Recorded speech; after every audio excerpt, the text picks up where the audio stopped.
Russia Ukraine যুদ্ধ বন্ধে চাপ বাড়াতে রাশিয়ার ওপর নতুন করে নিষেধাজ্ঞা আরোপের হুমকি দিয়েছেন যুক্তরাষ্ট্রের প্রেসিডেন্ট ডোনাল্ড ট্রাম্প। পাশাপাশি রাশিয়ার অপরিশোধিত তেল আমদানিকারক দেশগুলোর উপর সেকেন্ডারি স্যাংশন বা অতিরিক্ত নিষেধাজ্ঞা আরোপের কথাও বলেছেন তিনি। কিন্তু এখানে দেখা গেছে বৈষম্যপূর্ণ সিদ্ধান্ত। সম্প্রতি ট্রাম্প প্রশাসন ভারতের পণ্যের উপর অতিরিক্ত 25% শুল্ক বাড়িয়েছে, যা এখন মোট 50% দাঁড়িয়েছে।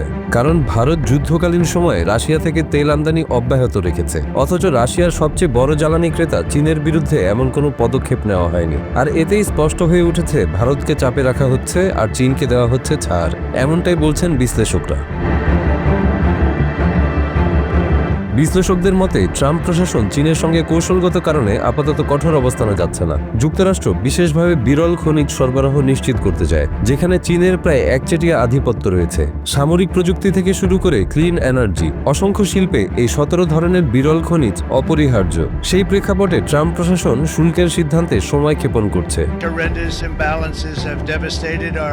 এছাড়া বছরের শেষের দিকে বড়দিনের কেনাকাটা সামনে রেখে মার্কিন খুচরা বাজার চীনা পণ্যের ওপর ব্যাপকভাবে নির্ভরশীল। এখনই বাণিজ্য সংকট তৈরি হলে যুক্তরাষ্ট্রে ভোক্তা মূল্য বেড়ে যেতে পারে, তাই আপাতত চীনের উপর চাপ কম রাখা হচ্ছে। মার্কিন ট্রেজারি সেক্রেটারি স্কট বেসেন্ট জানিয়েছেন, ইউক্রেন যুদ্ধ শুরুর আগে চীন রাশিয়ার মোট তেলের 13% কিনত, যা বেড়ে এখন 16% হয়েছে। কিন্তু ভারতের ক্ষেত্রে চিত্র ভিন্ন। যুদ্ধের আগে ভারতের রাশিয়া থেকে তেল আমদানি ছিল 1%-এরও কম, যা এখন 42% পৌঁছেছে।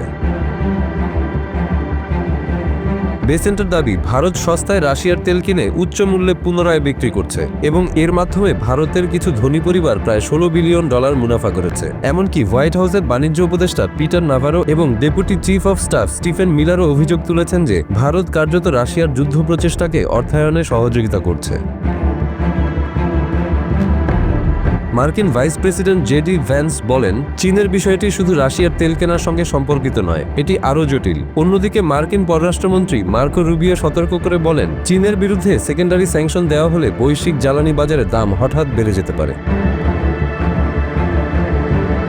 এদিকে বেইজিংয়ে চীনা দূতাবাস জানায়, রাশিয়ার সঙ্গে তাদের বাণিজ্য আন্তর্জাতিক আইনসম্মত। চীনের অর্থনীতি সম্প্রতি মন্থর হয়ে পড়েছে এবং বেকারত্ব বাড়ছে। ট্রাম্প প্রশাসনের শুল্ক নীতিই এর একটি বড় কারণ বলে বিশেষজ্ঞরা মনে করছেন। তবে একই সঙ্গে তারা বলছেন, চীনের ব্যাংক ও কোম্পানিগুলো দীর্ঘদিন ধরে সেকেন্ডারি স্যাংশনের ঝুঁকি মোকাবেলায় প্রস্তুতি নিচ্ছে। পাশাপাশি চীন বাণিজ্য রুট বৈচিত্র্যময় করছে এবং কৌশলগত পণ্যের দেশীয় উৎপাদন বাড়াচ্ছে।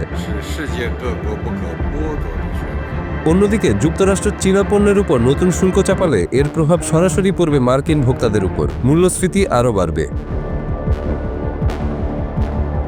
গত 12 আগস্ট যুক্তরাষ্ট্র ও চীন পারস্পরিক সমঝোতায় বিদ্যমান শুল্ক বিরতি 90 দিনের জন্য বাড়িয়েছে, যা 10 নভেম্বর পর্যন্ত বহাল থাকবে। এর আগে গত মে মাসে জেনেভায় চুক্তি করে দুই দেশ। সে সময় যুক্তরাষ্ট্র চীনের আমদানির ওপর শুল্ক 30% এবং চীন যুক্তরাষ্ট্রের রপ্তানির উপর শুল্ক 10% কমিয়ে আনে। এর ফলে বাণিজ্য ঘাটতি অনেকটাই কমে যায়। তবে বিশ্লেষকদের মতে এখনো দুই দেশের মধ্যে আস্থার ঘাটতি রয়ে গেছে। তবুও উভয় পক্ষই শিগগির কোনো ইতিবাচক ঘোষণা দিতে পারে বলে ধারণা করা হচ্ছে। অন্যদিকে ভারতের উপর অতিরিক্ত শুল্ক যেমন বাড়ছে, তেমনি নিষেধাজ্ঞাও আসতে পারে বলে ধারণা করা হচ্ছে।